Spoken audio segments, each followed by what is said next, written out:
Hello my motor enthusiasts. You wouldn't believe the twists and turns the Formula One season has taken this year. Indeed, Enzo. It's been a roller coaster. For instance, Alpine's rough start in Bahrain was unexpected, wasn't it? Absolutely, both their drivers failing to get past Q1. And then there's RB's early season drama. Yuki Tsunoda and Daniel Ricciardo's spat certainly raised a few eyebrows. Speaking of making a mark, how about Ollie Behrman's debut? Pole in F2 and then jumping into a Ferrari in F1. Phenomenal. And then there's Max Verstappen continuing to dominate with a record-equaling pole position streak. Don't forget Zhu Guanyu's first home race in China. The crowd must have been thrilled to see him race. And amidst all this, Fernando Alonso collecting penalties like they're going out of fashion. It's truly been an eventful season. It really paints a picture of how dynamic and unpredictable Formula One can be. What a season to remember. Hey everyone, this is Enzo coming to you live. And I'm William, at your service. You're tuned in with us on F1 Motor Fever podcast. Don't forget to subscribe and turn on notifications to never miss our updates. Now, let's put the pedal to the metal.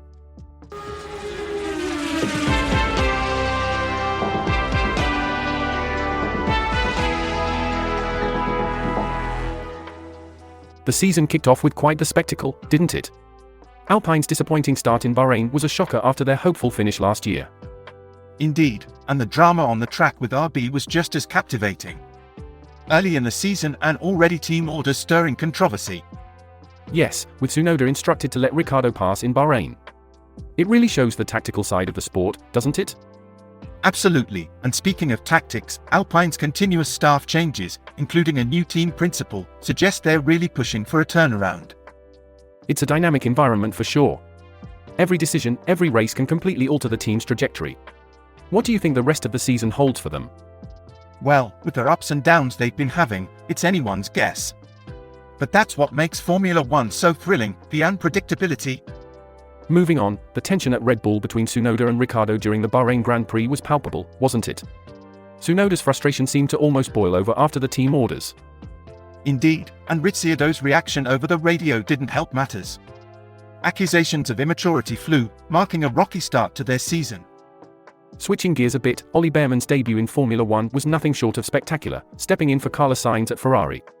Starting from pole position in F2 and ending up 7th in his first Formula One race. What a weekend. Absolutely, and his father's reactions were priceless, weren't they? The cameras caught every nerve-wracking moment for him. It's these human elements that really add depth to the sport. True, and speaking of depth, the controversy surrounding Logan Sargent being replaced by Alex Albon at the Australian Grand Prix added another layer of drama this season. What are your thoughts on how these team decisions impact the dynamics? Well, these decisions can definitely shake things up. It tests team loyalty and the resilience of the drivers. It's a tough world in Formula One, but that's also what keeps it so exciting and unpredictable. Another surprising turn of events was Albon's crash during the first practice session in Melbourne. That incident really reshuffled the plans for Williams, didn't it? It certainly did. The decision to bench Sargent in favour of Albon must have been tough, especially with Albon finishing just shy of the points.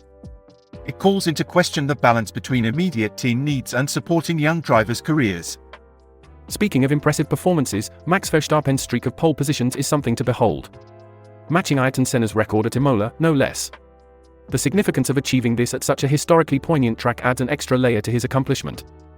Absolutely, and it's thrilling to see these records being challenged and sometimes matched. It keeps the sport alive and endlessly fascinating. Then there's Zhu Guanyu, finally racing at home after the pandemic delays. It must have been a momentous occasion for him, adding yet another layer of excitement to this season's narrative. Indeed, and it highlights how global and culturally significant Formula One has become. Each race not only decides points and positions but also carries deeper personal and national narratives. Wow. I can't help but think how amazing the world of Formula One is. Such emotions, such competitiveness, such adrenaline. It's quite something, isn't it? What do you reckon, my lovely audience? Are you enjoying the content? Don't forget to hit the like button, alright? I'm absolutely loving these updates, and I hope you are too. Thanks ever so much for tuning in. Let's carry on. Zhu Guanyu's race at the Chinese Grand Prix was a poignant moment, wasn't it? Being the first Chinese driver to compete there in 20 years, and his emotional response really highlighted the personal stakes involved in this sport. Absolutely, the image of him kneeling, overwhelmed with emotion, really captured the essence of what it means to achieve such a personal milestone. Despite not scoring points, his performance was commendable and certainly resonated with the 60,000 fans in attendance. Shifting to a more contentious topic, Fernando Alonso's season at Aston Martin seems fraught with challenges. The penalties in Australia and China have sparked quite the debate.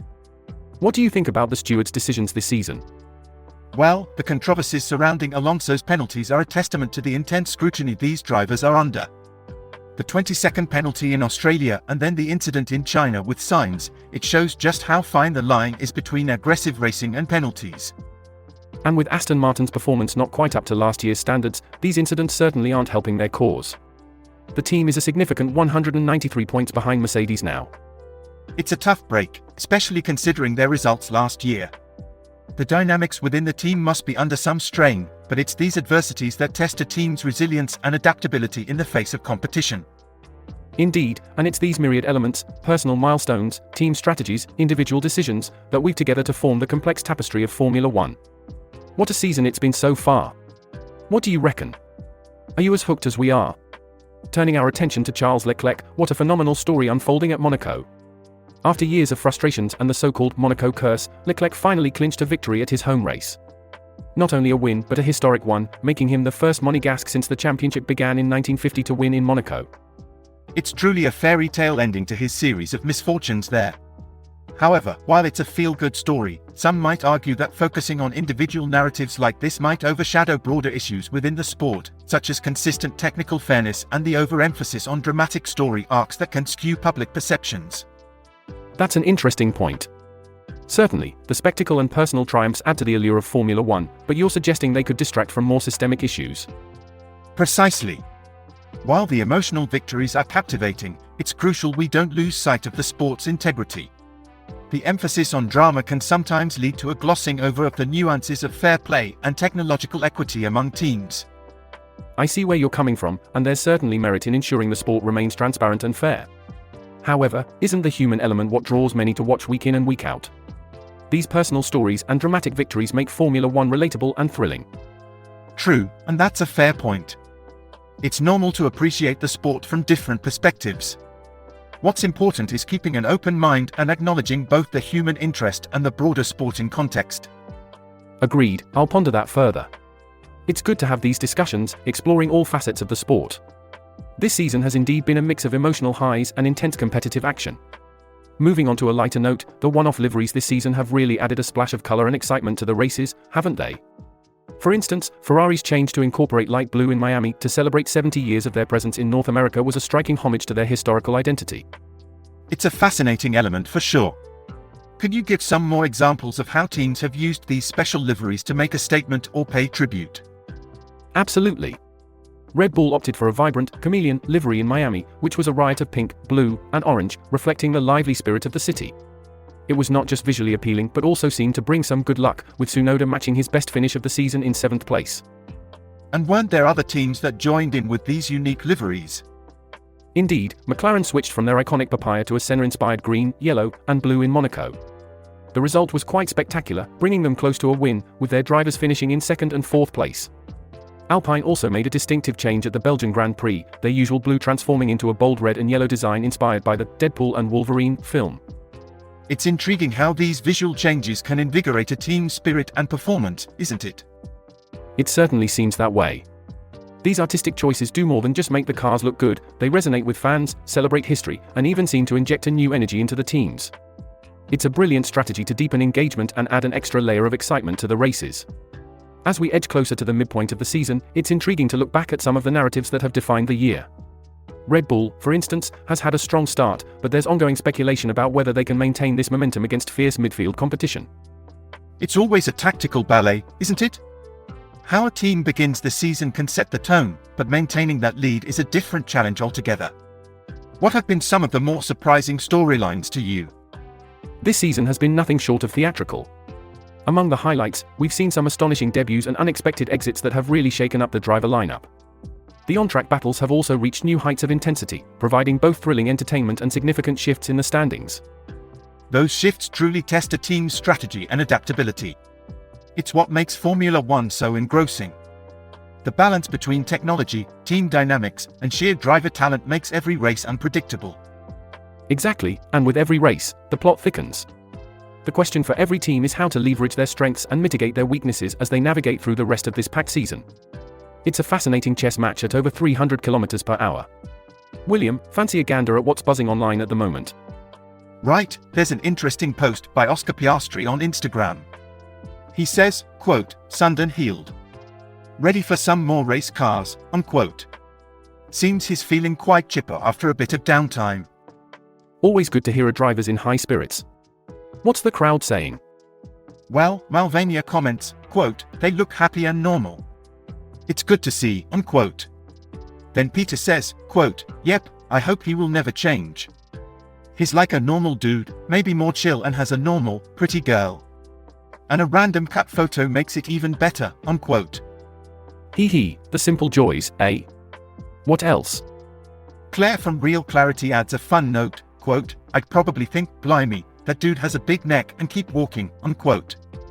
To which Ray from Rated Rants agrees, saying, quote, "If I were ever to recognize him in public, it would 100% be the neck that gives him away," unquote. That's a bit cheeky. Anything more on the personal side? Indeed, there's a bit from Sadie Carnot discussing Oscar's family dynamics. She says, quote, "Oscar's mum Nicole did a podcast with the Wankers on the Red Flags podcast. Oscar is very chill, and it sometimes frustrates Nicole. Oscar is a typical mum, it is not a big deal, kind of son," unquote. Sounds like he's got his feet firmly on the ground, despite the fast-paced life of motor racing. Thanks for tuning into F1 Motor Fever podcast today. We've had a riveting discussion on some of the most sensational storylines of the Formula One season so far. Your company on this journey makes each race analysis and discussion all the more thrilling. Do remember to subscribe and hit that notification bell, it helps us bring more of these discussions your way. Share our channel with your mates and family, and if there's a point that struck a chord or sparked a question, drop us a comment below. Absolutely, and keep those eyes peeled for our next gathering, it's bound to be a cracker. Remember, we're here spinning the wheel of conversation every day, bringing you closer to the heart-pumping world of Formula One. There's always something interesting rolling down the track. We genuinely appreciate your support and engagement. It's been marvelous, and we can't wait to see what insights and surprises are waiting around the next corner. So, until next time, keep the banter alive and your passion for racing burning. Pedal to the metal, keep your gaze on the road, our channel's content is pure gold.